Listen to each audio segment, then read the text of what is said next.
This is K1DBC. The Denver Radio Club Learning Net will start in 1 minute. All stations, please stand by.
Hello and welcome back to the Denver Radio Club Learning Net for February 11th, 2026. It's a great place to learn about ham radio and STEM topics in general, and thankfully we have plenty of combined experience and expertise. This is Kilo 1 Delta Bravo Charlie. My name is Daron. I'm this evening's net control. Tonight we'll be taking your comments, questions, check-ins, updates, and more. We meet every Wednesday except the third Wednesday of the month at 7:30 p.m. Mountain Time on 145.490 and 448.625. Both have a negative offset. You can contact us via email, elmer@w0tx.org, net@w0tx.org, and if you look on w0tx.org/officers, you'll find a lot more contact information. We're also on most social media at Denver Radio Club. We also stream and archive some of our nets onto youtube.com/Denver Radio Club. So if you're unable to make our repeaters or you'd like to see behind the scenes of the net, that is an additional way to participate.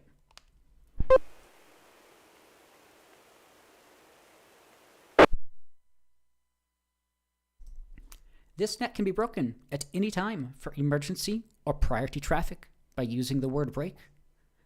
Is there any emergency or priority traffic at this time?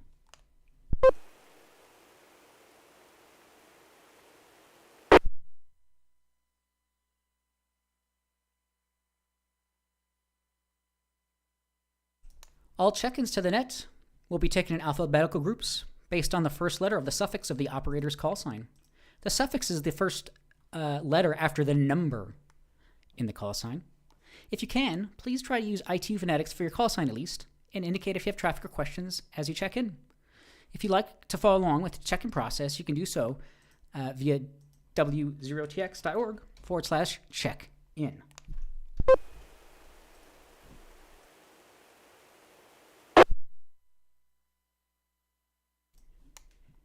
With that, we'll begin to take check-ins. If your suffix begins with the letters A through M, Alpha through Mike, please check in now.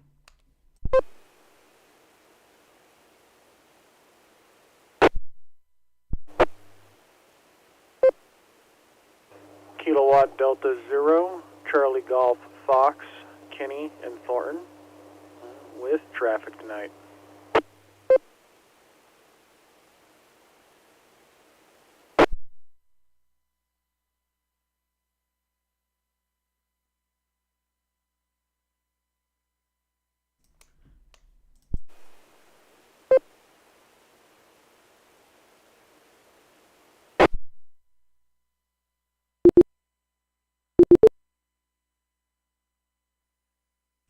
All right, Net Control would like to welcome and acknowledge the following check-in. KD0 CGF Kenny with traffic. Got you checked in, and we'll get back to you here in just a bit.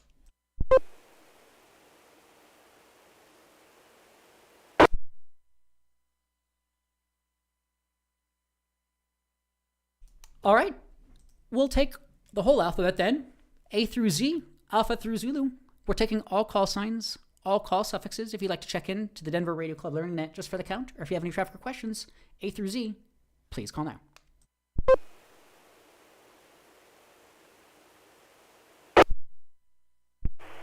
KF0 UUC, KF0 Uniform Charlie, Chad, no traffic.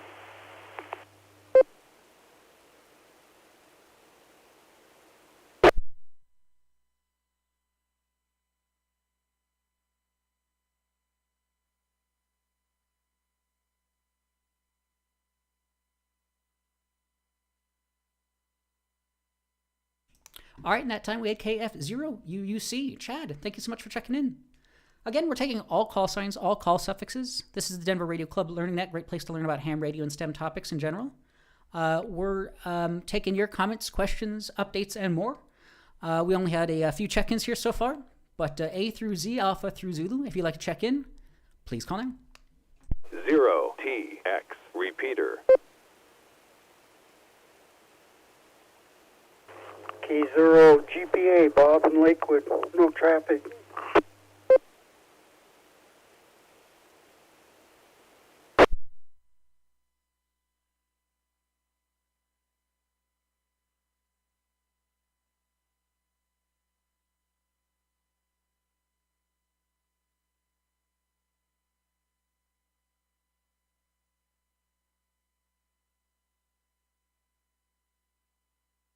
All right, this is K1 DBC Net Control. We had a check-in online as well as over the air, K0 GPA Bob. And then we had KC3 NHE. Thank you so much for checking in online.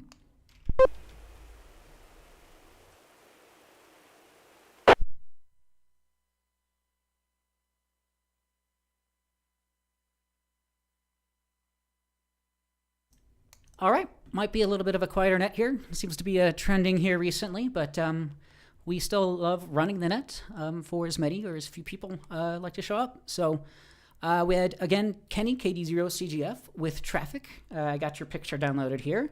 Update on his Jeep project. Again, if you'd like to follow along with who's checked in, w0tx.org/check-in. I certainly have a few things I can bring up. Have some things working on here recently. But yeah, A through Z, Alpha through Zulu, please call now. Yeah.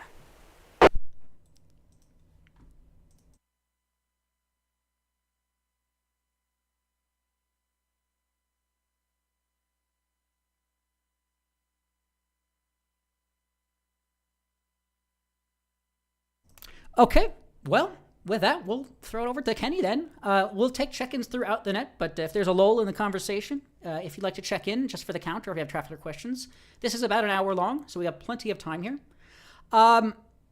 With that, we'll throw it over to Kenny, KD0CGF. The net is yours. Good evening, Daron, and everyone on the net. So, I don't have much tonight. I'm a little bit on the tire side, still from the other day from driving from Grand Junction. But I wanted to share an update on my radio setup that I've been doing to my Jeep. And the biggest update I have is the antenna. So the previous vehicles I used to run a Browning tri-band antenna, which is pretty awesome antenna, but it was pretty beefy. And the best way to mount that particular antenna was to actually have it drilled into the roof. Well, the route I wanted to go this time was I didn't want to drill anything. Let me drop for a second.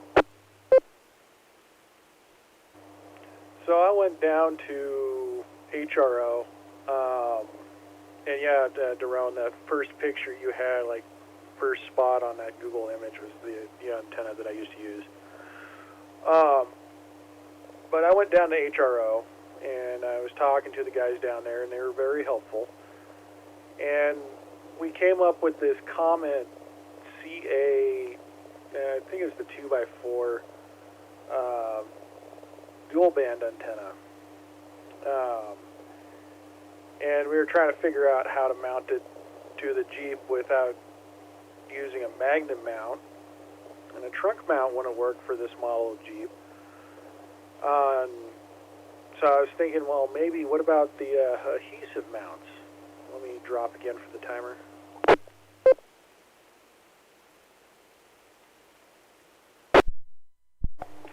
And so I chose not to go to an adhesive mount because I was learning from them that the diamond antennas that use the adhesive mount don't have a ground plane. So I went and chose this style, And it took us a good minute. And one thing I thought was great is one of the guys down there had the same model of Jeep I had. So then we found this mount, and surprisingly it worked. And it's grounded. It's got the ground plane. I took the continuity, crossed it, and yeah, so far I've been pretty impressed by this antenna. I'm a little worried, about going into certain places, hitting everything, but it's been pretty good. Let me drop again.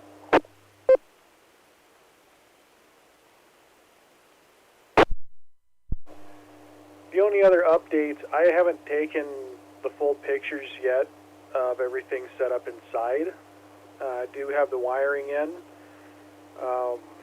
It's not as neat as I originally anticipated, but it works. And I'm still waiting on getting the mounts set up for the control units that'll mount to the dash. And originally I was going to choose a mount setup that was a universal mount to the seat of the car, the bracket. But then I was sitting there thinking about it. It's like, if someone gets in, it's already a small vehicle, and that's just going to make it harder for them to move around. So I've been researching, and I think I'm going to go with a 2.5-inch ball mount, or it's ball mount by Ram that's got adhesive on it, and actually just stick it to the dash, and that way I can just mount everything. But it's been a royal challenge. Same thing with the light bar. Let me drop.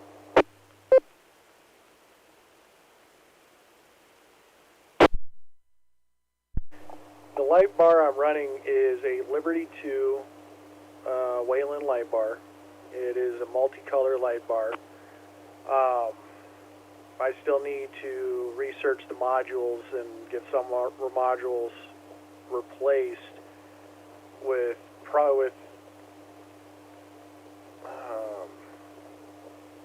I don't know, I can't pronounce it right now. But I just need to replace the modules in it on certain portions.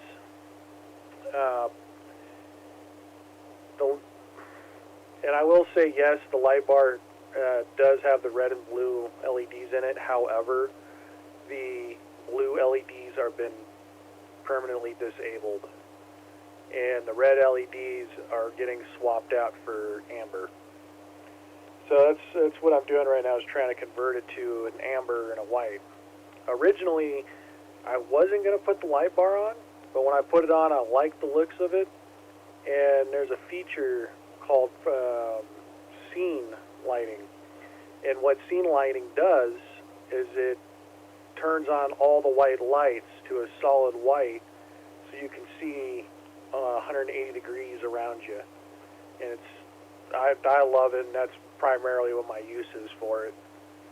But this is KD0CGF, and I'll turn it back over to the net.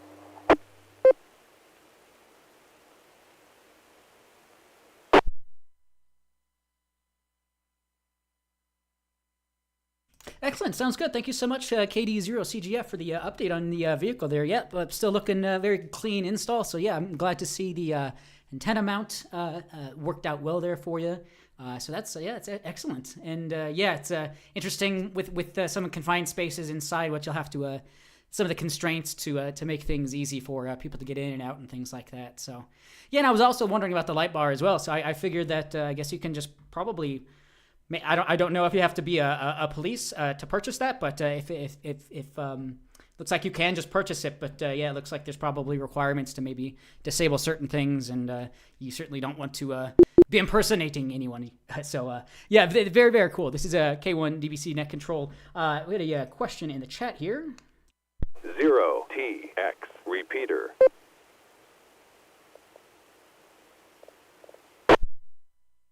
Let's see, KC3NHE, Gary had asked, is the mount fixed or collapsible? They know some of those rack mounts have the option to fold over for parking garages, etc. So yeah, maybe for the height issue. So is that one fixed, or is that collapsible? So the mount for the antenna is actually a diamond mount. I'm not exactly sure what model's diamond mount that is, but it's a rack mount. It's clamp. But if you zoom in right at the base of the antenna, you'll notice there's a screw. And diamond, one thing I really love about diamond is they make it super easy to adjust the angle of the antenna. So you can just twist that and just fold the antenna over, and you'd be good at that point. To elaborate a little bit more on the light bar, it depends on where you go and where you get it and what state you are in. For us, we can certainly order the light bars as private parties, but state law does state that you cannot operate the combinations of red and blue together on a roadway. And the last time I researched the law is back in '08, and I know it's changed since then. But from what I remember, is you cannot have any color facing forward, you can't have any color facing off to the side, and you can only have red and amber facing off to the rear. And you can have no more than 4 white lights on the front of the vehicle at a time. Now, the new revised statute, I think, restated it as essentially if it looks like an emergency vehicle, you really can't have it. But I'm trying to think. Let me drop for a second.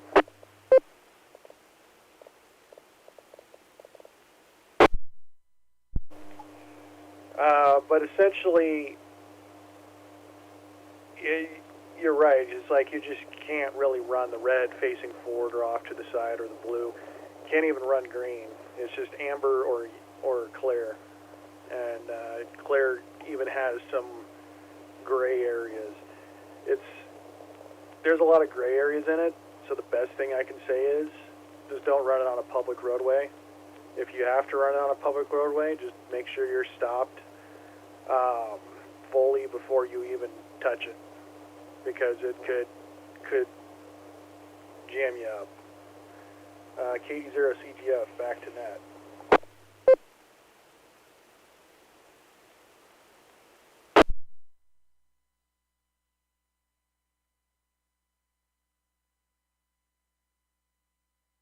All right, sounds good there, KD0CGF. Yeah, I figured there's probably quite a few gray areas there, and definitely if you follow the correct and legal things, probably it is legal. And I have seen people, I have seen some, but there are probably very much a lot of restrictions on them, as you mentioned. So, very, very cool stuff, and very neat. Really do appreciate that. So, anyone else on that? Antenna mounts on luggage racks or light bar usages or mobile radio operations or mounting or anything on that? Go right ahead.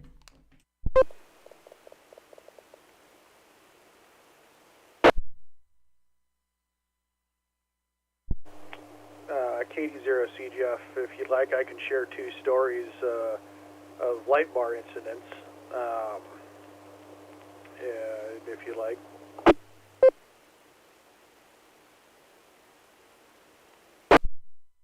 Yeah, it's something we don't often talk about. There was also a comment in here by KC3NHE mentioning, same here in Pennsylvania, if you're fire or EMS, you can have all blue or all red. If you're chief officer, emergency manager, must not be 360 visible and not contain any other colors, including white or amber. Looking to add takedown lights to the sides for greater lighting as well. Look into that as well. But go right ahead with some anecdotes about light bars. Go right ahead. So, one of the first light bars I ran, I think it was light bar number 3. This is light bar, I think, number 7 for me. And I don't buy them new. I get them used from like the auctions or off, marketplace. But the one I had was on a Chevy Avalanche, and I got pulled over one night, and it had the lenses. It had an amber and clear on the front and red and clear on the back with a amber arrow stick. And I got pulled over one night. And the officer was asking me about it. He's like, I thought you had red and blue on this at one time. And I'm like, no, it's not me. I've never had red and blue on this vehicle. And I looked at him like, I wonder if you're talking about my Ford Ranger. And he kind of looked at me confuzzled. When I was 17, I got my first light bar. It was red and blue. And I stuck it on my Ford Ranger. It was an '02. And I drove it down to the police station with it on the roof. And Daron, here in a minute, I can send you the picture over of what it looked like after I switched everything out. But I drove it down to the police station like that to ask if it was legal. Oh, yeah. Every officer that came in that day started looking at me sideways. Obviously, I was told they don't recommend it. It's like, you can have it, it just can't work, is what I was told. So I sat there for the next half hour in the front of the police station, taping up the front of the bar lights just so I just don't get randomly pulled over. So that was kind of two stories in one. Let me drop for a minute.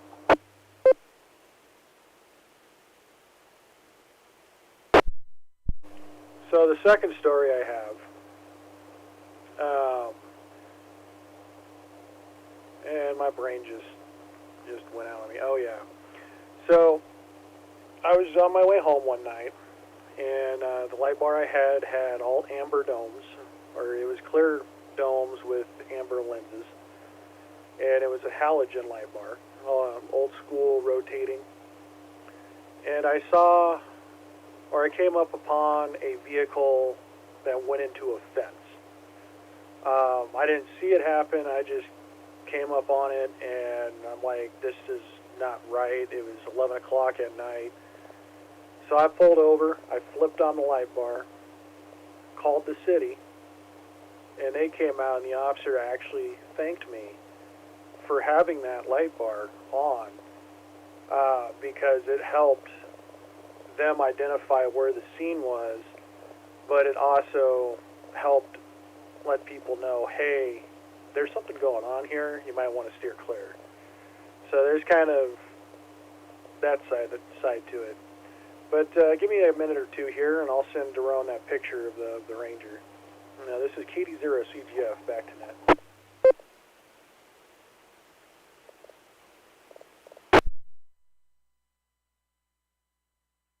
Excellent. Sounds good. I'll be on the lookout for that photo. Had Dustin K0BF checking in here, pointing us to see here.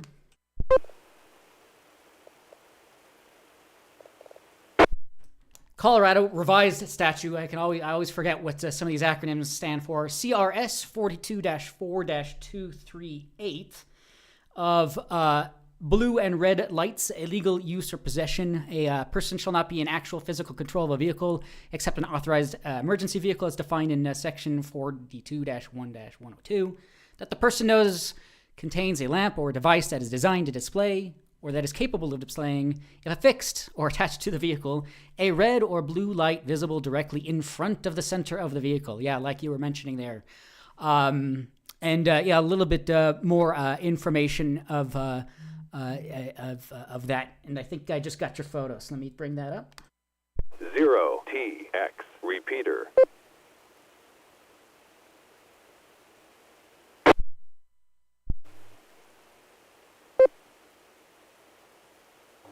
And I will say, yep, that is that law that you were just reading is the reason why I'm currently working on getting the amber modules for that light bar. The picture of the Ranger, this was my truck when I was, this was my first vehicle. I was 16, 17 years old. And I got a story on that light bar. So that light bar I ordered like that. It came out of California. Interestingly enough, it came with U.S. Customs tape on the box. later on I found out they actually drilled that light bar because they thought there was contraband in it, which explained why it fogged up. When I stuck that light bar on the truck, a week later, I had the fire department driving by my house, and I'm like, why do they keep driving by my house? And so I started doing some more research, and I found out that having the green lens stands for command vehicle out here, and it's a misdemeanor. Well, I did not know that at the time, and so I switched it out, and it became all clear with amber lenses for the rotators. But I'm 35 now, so that was many years ago for me, I would say. I'm talking like I'm 50. This is KD0CGF. I'll turn it back over to you, Daron.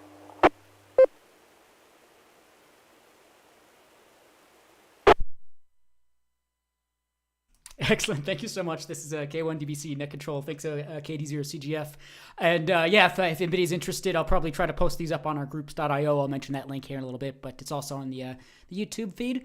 Sounds like Kenny's probably the guy to ask if you have any questions about light bar usages and what's legal, what's not, what are best practices. So yeah, it sounds like you can, but you just have to know the laws specifically and make sure there are absolutely no intentions of impersonating or officers or public emergency officials or anything like that. And they want to make it very clear of who is who. So excellent, KD0CGF. Really do appreciate that. So yeah, anyone else on that or anything else? It's 7:55. We'll probably take check-ins here in just a little bit. But anyone else, please call now.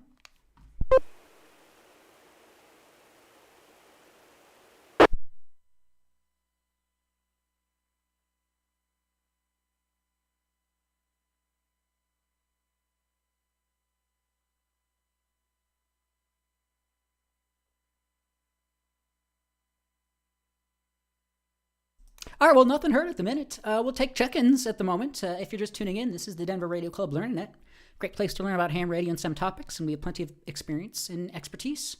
It's been pretty quiet here the last few weeks, but if you want to check in just for the count or if you have any traffic or questions, we're taking all call signs, all call suffixes.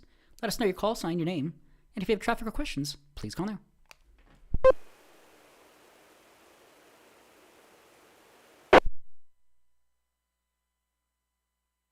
WD0CIV, WD0CIV, Charles in Denver. I wonder if you can have all pink lights.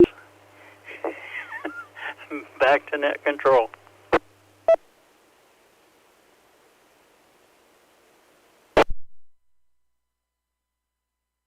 is WR7F in Centennial for the count.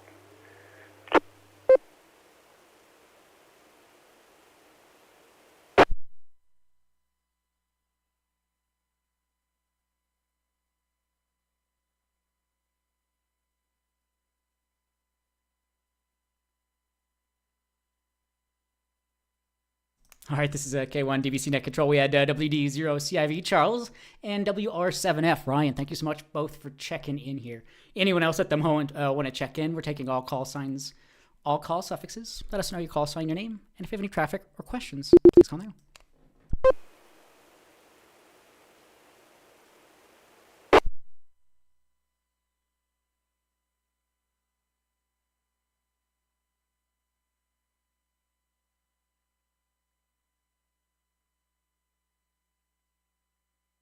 All right, this is K1 DBC Net Control. Some sage advice from KC3NHE in the chat is saying they're always told, folks, if you're unsure, just don't use it. They've also had to tell a few of those over the years to remove them as well for obvious reasons. So hopefully, as long as you're not doing anything too bad, you may get away with it once with a slap on the wrist. But yes, certainly if you're not sure, do not take that risk. So even though it might be a pink Barbie light bar, who knows? This is K1 DBC Net Control. Anyone else? Comments, questions, check-ins? I certainly have a few other things I can bring up, but anyone else? Please call now.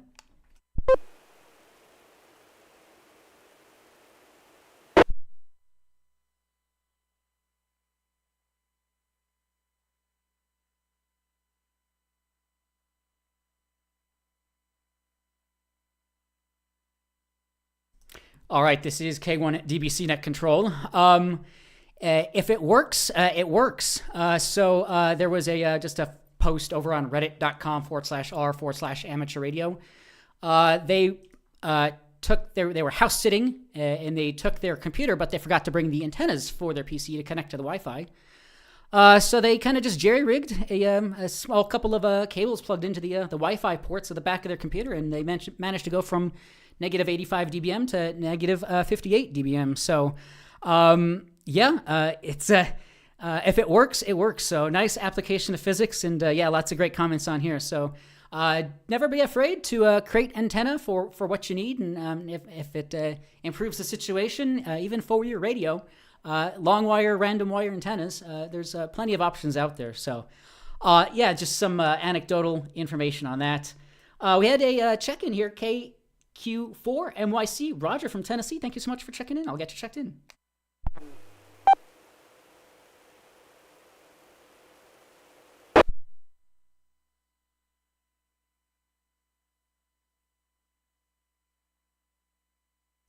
All right, this is K1 DBC Net Control. Not sure if I doubled over someone or if someone was trying to get in there, but anyone else? Comments, questions, check-ins, go right ahead.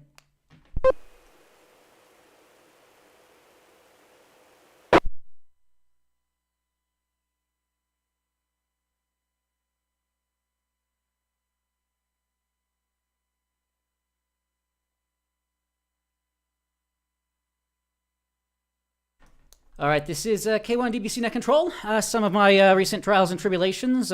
Finally, I say broke down, not really, but purchased a Meshtastic board, the Heltec LoRa 32V3 for 915 megahertz from AliExpress for the total cost of around $25. So certainly nothing breaks the bank, so still waiting for that to be delivered.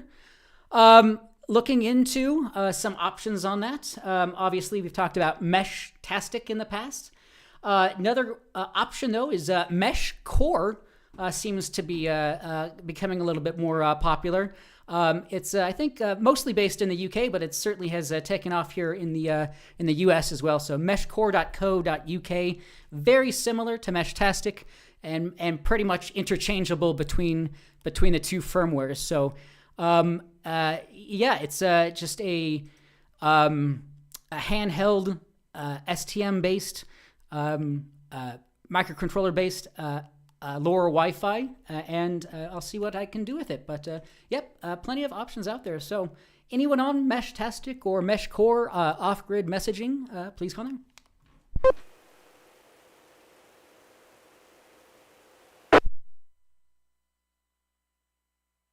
Welcome back to the channel. Today's video.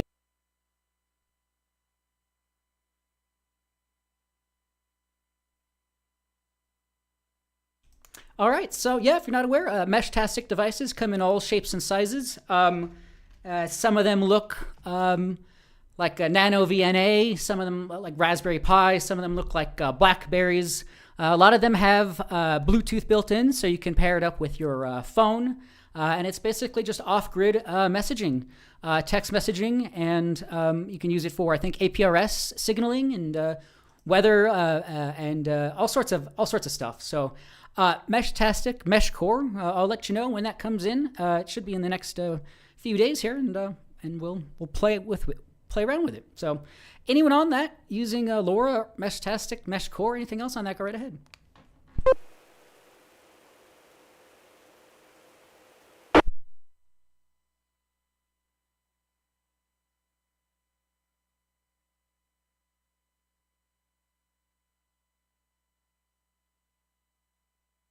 All right, this is K1 DBC Net Control. We had a comment from KQ4MYC, Roger, mentioning that they had built a 4-band octopus with ham sticks. Works quite well, top heavy.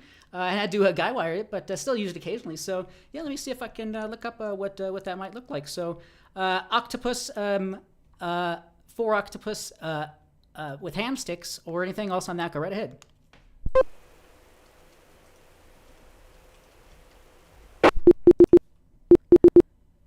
What is it?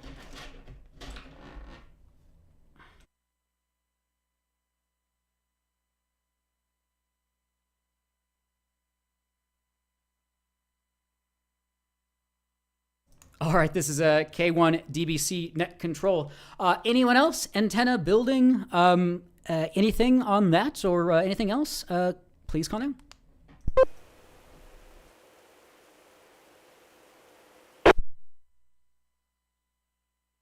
KF0 UUC.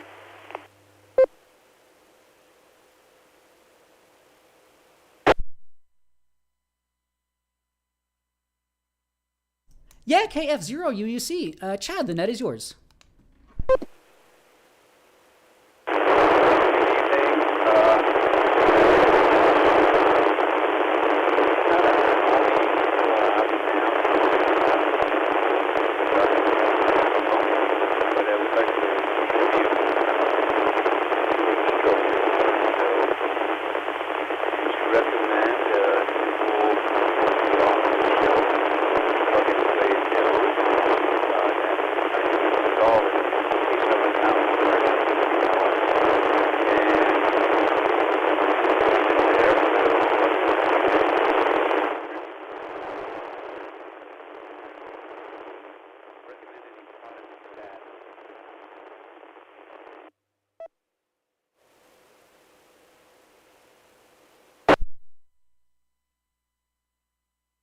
This is K1 DBC Net Control. Very staticky there. I am so sorry. I didn't catch any of that. Your first few transmissions sounded just fine, but that last transmission, I could not capture one thing. I am so sorry. If you want to try once more, we'll do a signal report, or if we want to try it once more, go right ahead. Apologize for that. So how about this on 70 centimeters? KF0 UUC.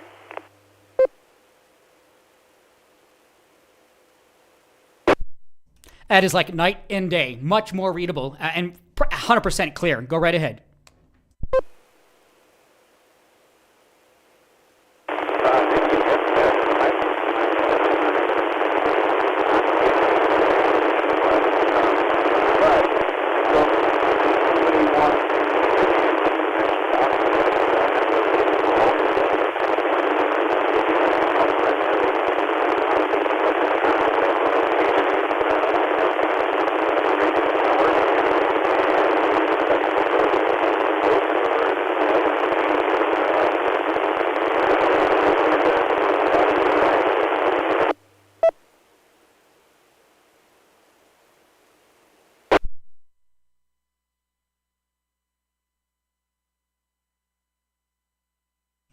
It's K1 DBC Net Control. Not sure if you switched back to 2 meters, but unfortunately that was completely unreadable. I apologize.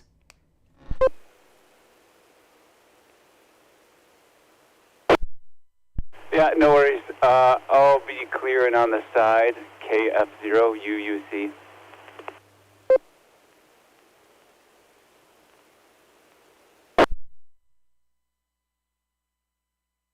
All right, my apologies about that. And that transmission sounded just fine, too. I'm not sure what's going on there, Chad. Yeah, if we want to try a little bit later on in it, but I apologize about that. I'm not sure if anybody caught what he was saying there, if anybody can fill in.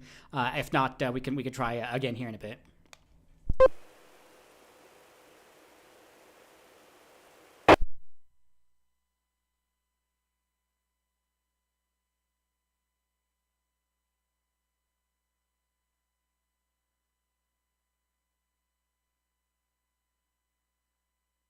All right, this is K1 DBC Net Control. Yeah, sorry about that. Yeah, not too sure what's going on there.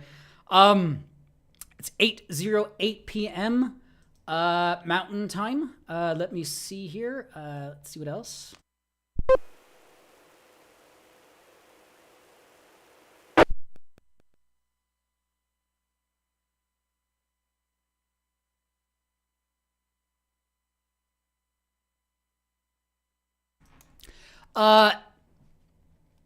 I think Roger was maybe trying to put a link or something in the chat for the antenna there, but I don't see anything. It's a Hamsticks Wire 100. Not too sure what that is, but if anybody has anything on Hamsticks or antenna building or anything on that, go right ahead.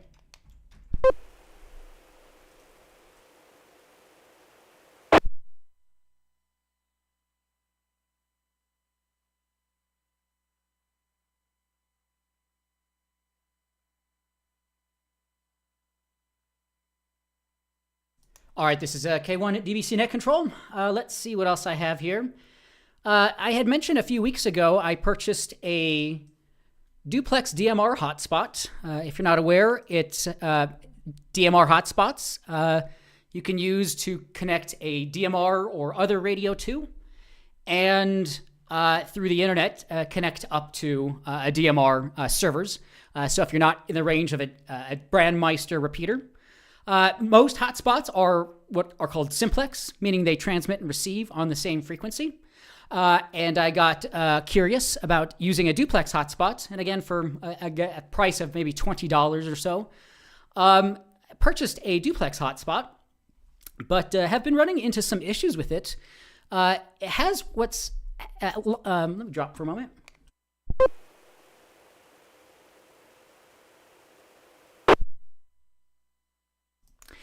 I'm experiencing what's called bit error rate, a high bit error rate. I have an Anytone D868UV radio. Works perfectly with the simplex hotspot, but with the duplex hotspot, it actually, when I try to key it up, it actually takes a few seconds to key up, and then I'm seeing a fairly large error rate.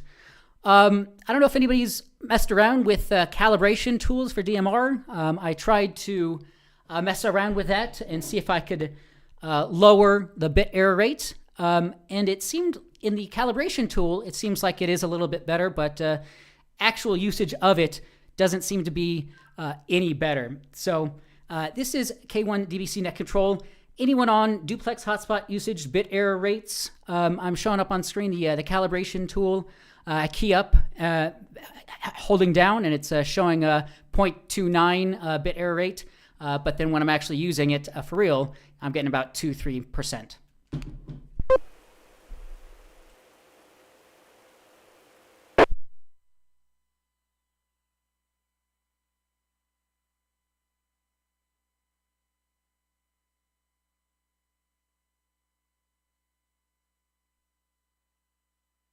All right, this is K1 DBC Net Control. Yep, just playing around with the duplex hotspots, and really this is just allows for two rooms to be listened to and talked on at the exact same time. And there's probably a lot more advantages to it, but if anybody's interested, Pi-Star, duplex hotspots, it's pretty cheap and easy to get into. So anyone else on digital radio usage, using digital hotspots or anything else on that, please call now. 0TX repeater.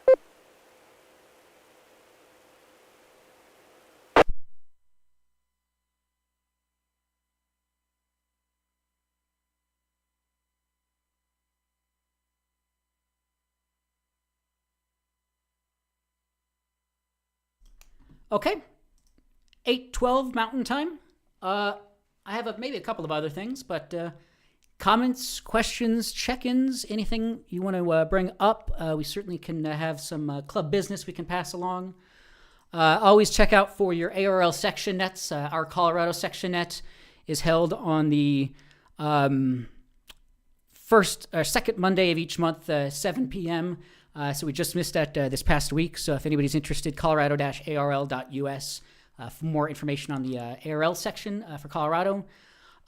Comments, questions, check-ins. We still have plenty of time here, another 15 or so minutes. Please call now.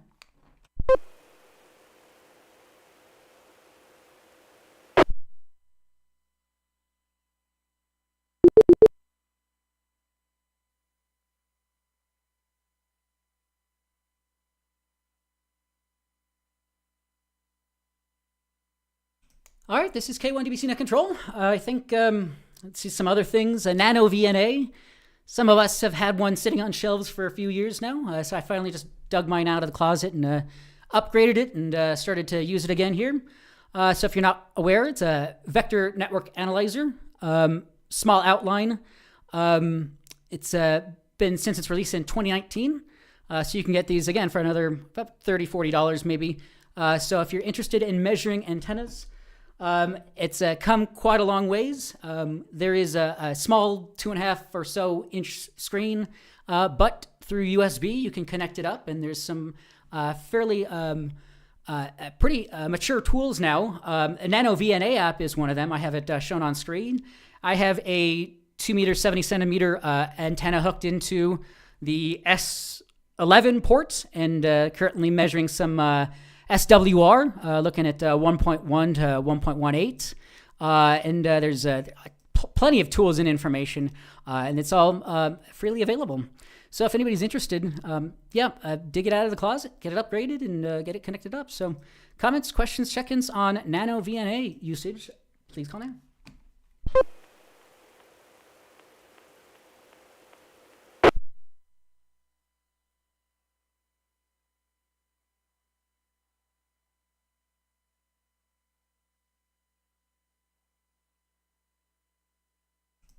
All right, this is K1 DVC Net Control. Yep, I'm just scratching the surface, really. I certainly do not have an engineering background myself, so just doing some basic stuffs with it. It's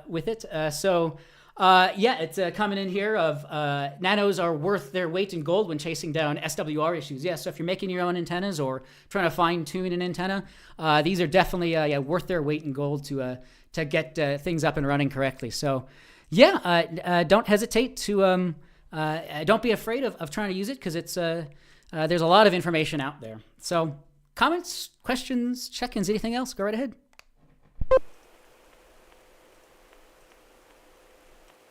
K0 GPA.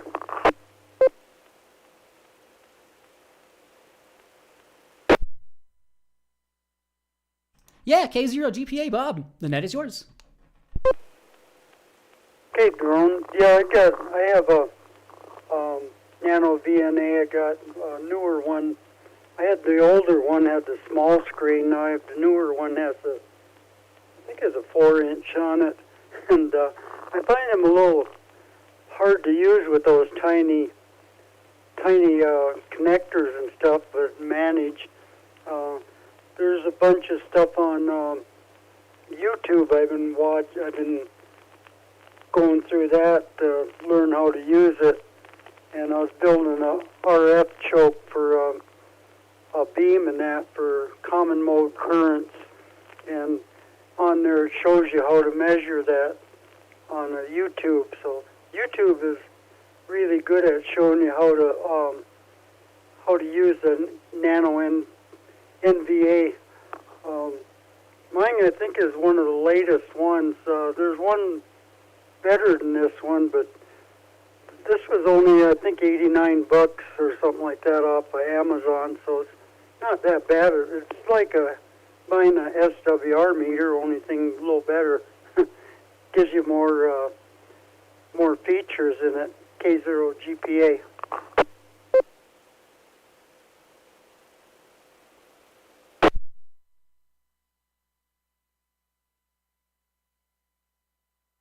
Excellent. Sounds good. Yep. YouTube definitely in the last 10, 15 years has come tenfold in terms of the information for ham radio out there. So, yep. And it's definitely hard to use some of those smaller screens. I think the larger one you mentioned is a 4-inch.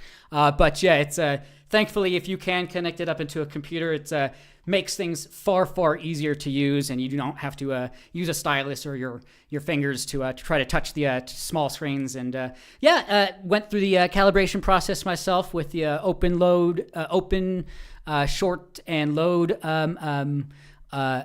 tools there. So it's a fun and interesting process. So comments, questions. Another one was the Tiny SA, Tiny Spectrum Analyzer. Another great tool to use. And let's see here.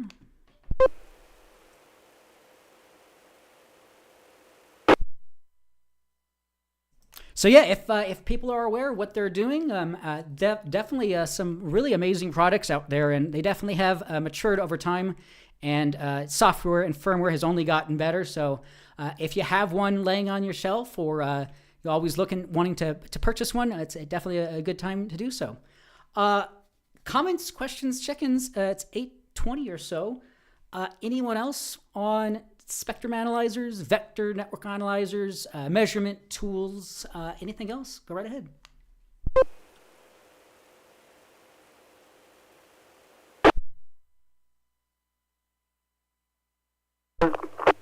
I was going to say, I wound my own choke, the ferrite core, the 240-43 core with some, what is that, coax? It's like a 400. It's like a RG58 or 8X, but it's real stiff and high voltage, and it's a little bit hard winding it, but I use a heat gun to wind it, and I've been checking out how much dB suppression that it has, and that, according to the YouTube, it should get about 40 dB of common mode current choke, so cutting off that common mode current. So I gotta check that out yet. I haven't measured it yet. I just built the toroid, and that's pretty easy to do. It just takes a little time. K0 GPA.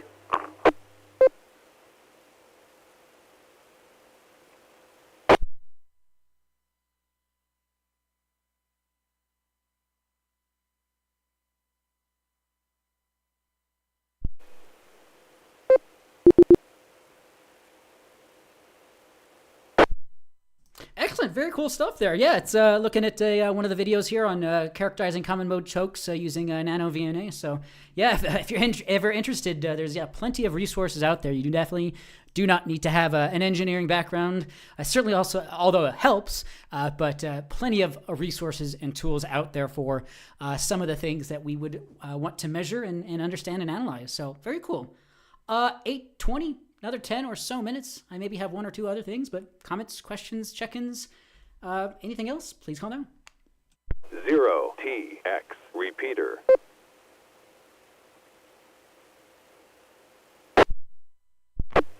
Another thing on that choke is DX Engineering wants like 150 or 70 bucks for it, and to make it, the parts are only less than 50 bucks, so I bought the parts with the box and everything and did it myself. It takes some soldering and stuff, but it works good.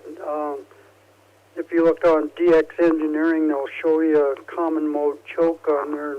I kind of copied their picture and that, and then online it shows about the same process, same type of windings. There's a couple of different ways to wind them. K0 GPA.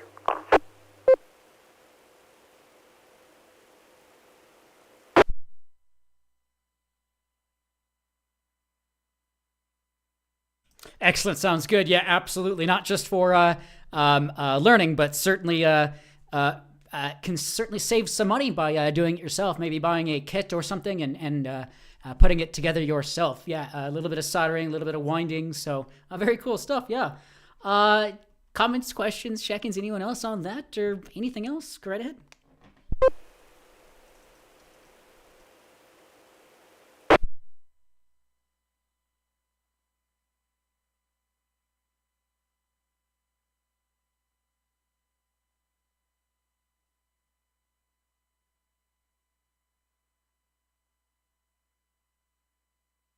All right, this is K1DBC Net Control. Another, again, about 8 or so minutes here. I've had 9 check-ins here so far. Really do appreciate everyone who's participated. I can't thank enough everyone who's checked in. Yeah, plenty of time here still. Anyone else? I certainly maybe have 1 or 2 other things, but comments, questions, check-ins, anything else? Please call now.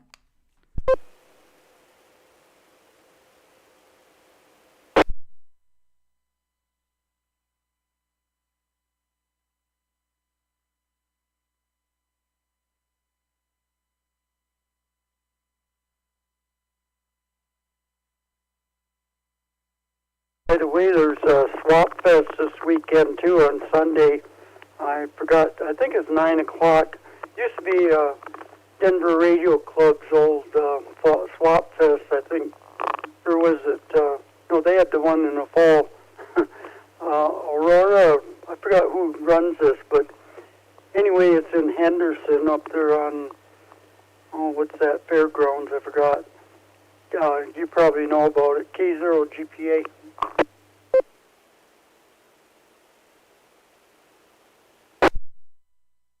Excellent. Sounds good. Yep. Timely. It's always good to mention something before it's happened. So, yep, this coming Sunday, the 15th, 9 a.m. to 1 p.m. at the Adams County Fairgrounds, 9755 Henderson Road in Brighton. See Mile High VE testing at 10 a.m. $6 admission. Doors to open at 9. And probably some giveaways and things like that. So, rmham.org, the Rocky Mountain Ham Radio Group, rmham.org for more information on that.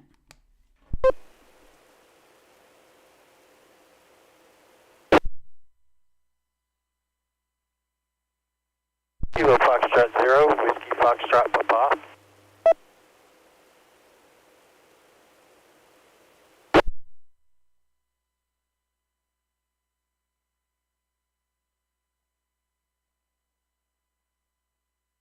I think that was John. Was that KF0 Whiskey Foxtrot Papa, KF0 WFP? Yes, sir.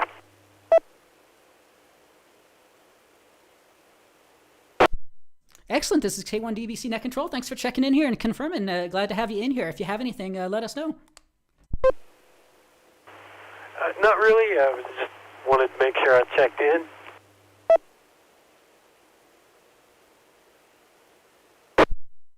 Excellent. We'll certainly do appreciate that. KF0 WFP. I think it's a new call sign in here. It looks like issued on the 30th of January this year. So maybe a new call or maybe upgraded. So yeah, congrats on whatever that change may have been. So yeah, excellent. Yeah, that's new. I'm going for the general in March.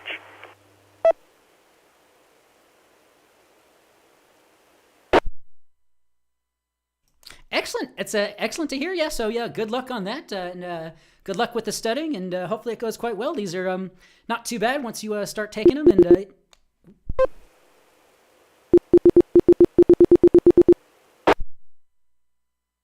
I don't know what's causing that beep.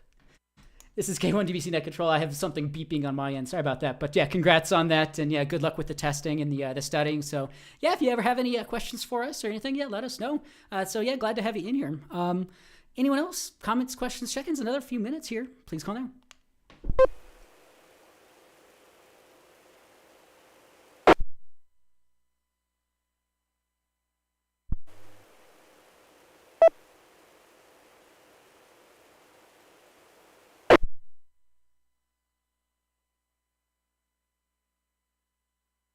All right, this is K1DBC Net Control. World Radio Day, February 13th, 2026.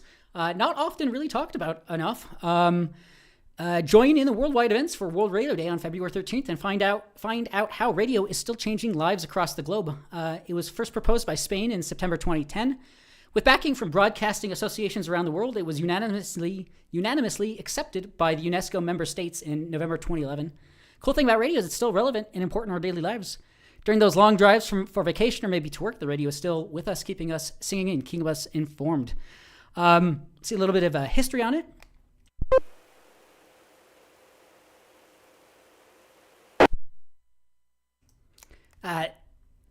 Radio is a medium that sustained its usage over time. It's a platform for providing information. Many people in history have contributed to perfecting radio waves and frequencies, but it was Italian inventor Guglielmo Marconi who proved the feasibility of communication over the radio.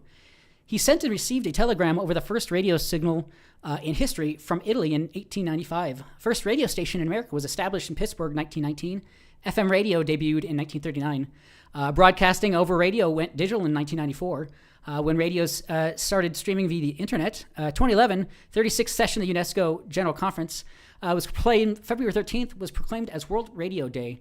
Date was chosen by the General Director as it was the anniversary date of the United Nations International Broadcasting Service, which was created on February 13th, 1946.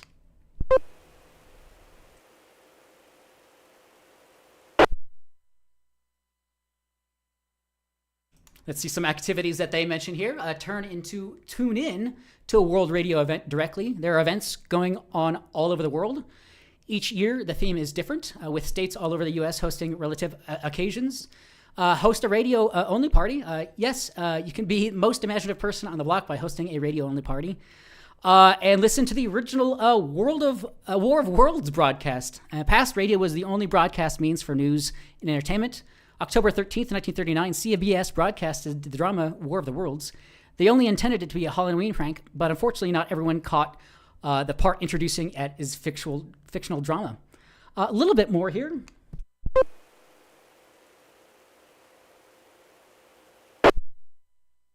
The Vatican is going to celebrate with 7 multi-language programs. The theme this year is AI is a tool, not a voice. The statement will be a starting point for reflection and dialogue, including mediation on the Pope's message for World Day of Social Communications 2026, which recalls the value of human responsibility, discernment, and the authentic voice in communication in the age of artificial intelligence. Some different multi-language programs, as mentioned, and more information on the VaticanNews.va website.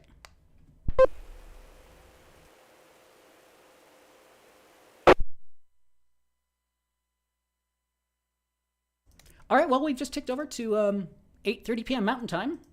I'll throw it out to the group. Last minute comments, questions, check-ins, anything else so far for this evening's Learning Net. Please call now. 0TX repeater. K0 GPA.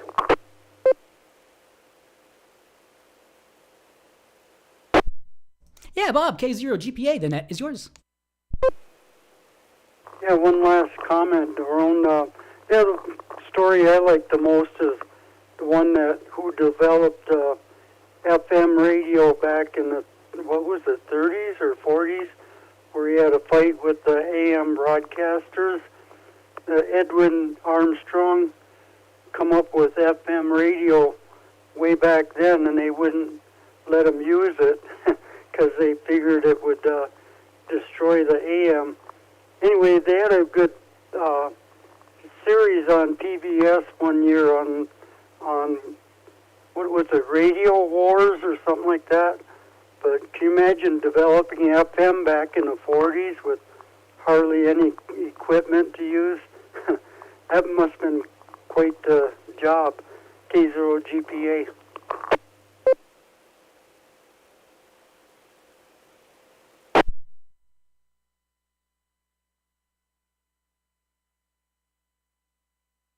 Oh, very cool stuff. Yeah, Edwin Armstrong. I'll have to go and check that out. Yeah, it's another story I maybe haven't heard myself, or maybe hadn't clocked on to its importance. So, yeah, Edwin Howard Armstrong and the fight between FM and AM. So, you'll have to check that out. And, yeah, it's interesting you kind of brought that up because AM is...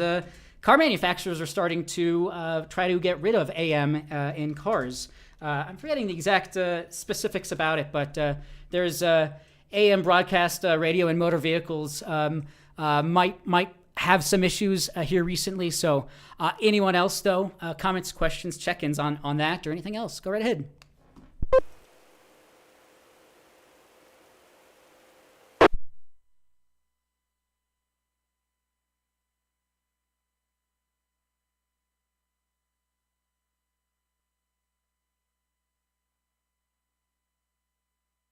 All right, this is K1 DBC Net Control. Okay, so just to wrap up here, just to summarize, I guess, real quick. Let's see, can't thank enough KD0CGF for continuing to provide updates on his vehicle radio and antenna installation and some pretty informative information about light bar usage and legality and very cool stuff there.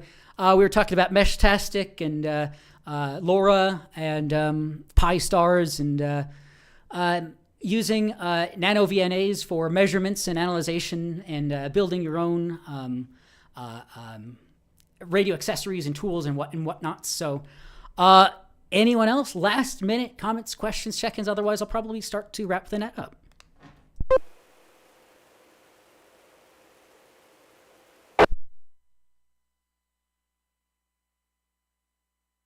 KF0UUC, just wanted to say thank you for the net, appreciate it, and good topics today, that was enjoyable. Thank you, KF0UUC.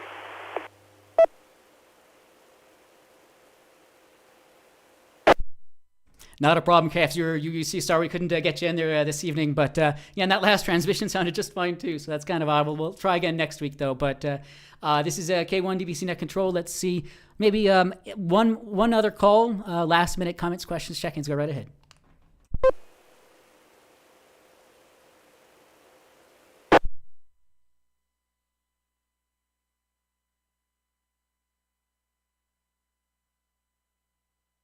All right, this is K1 at DBC Net Control. Again, more information on our club, w0tx.org. Thankfully, our website issue has been resolved. In our recent roundtable newsletter, you can see a write-up of the issues that we were seeing and what it took to get it resolved. And I can't thank enough Brennan Pate, AD0UZ, as well as W6OAV, Bill Rinker, for the constant contributions to our roundtable newsletter. If anybody's interested in writing up a small article or whatever length article, feel free to contact him. I think roundtable at w0tx.org, I believe. And if anybody's interested in taking net control operations for our Sunday night or Wednesday night, this evening's net, we'd love to have you in there. I think mentioned last week N0TRP. He usually takes the net on the fourth Wednesday of the month, so that's the 25th this month. I think he's not going to be able to do that this month, so if anybody's interested, that would be an opportunity to do so. Yeah, let me see here if I have anything else.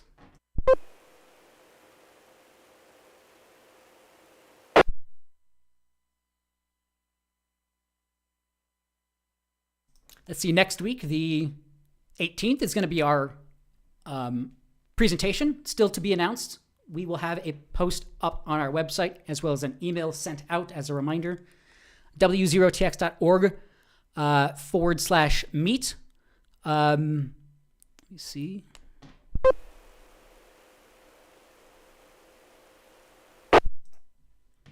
Under events and monthly meetings, there is a Google Meets link. You can just click on that. And it should also be archived and streamed onto YouTube as well, /Denver Radio Club. So if anybody's interested, 6 p.m. for an Elmers session, very similar to this evening's Learning Net, and then 7 p.m. for our regular meeting. With that, can't thank enough everyone who checked in and who's listening in. So if anybody is ever interested in getting a hold of us, again, w0tx.org, and we'd be more than happy to help you out. We had a total of 10 check-ins this evening. Again, can't thank enough everyone who checked in and the club for allowing us to use their repeaters. Groups.io /G /W0TX. We're trying to post more information on there. Some Sunday night information on there recently was posted. So if you missed our last Sunday night net, there's a bit of a recap on there. And I'll try to do the same thing for this evening's net. With that, this is K1 DBC Net Control. I'll be 7-3 and clear. Again, thanks everyone for checking in. Have a good evening, and we will talk all either next week or the week after. 7-3, and I will be clear.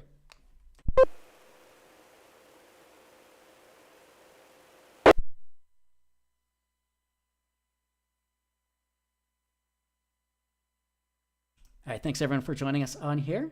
Appreciate that, and we'll see you the next time. You all have a good one.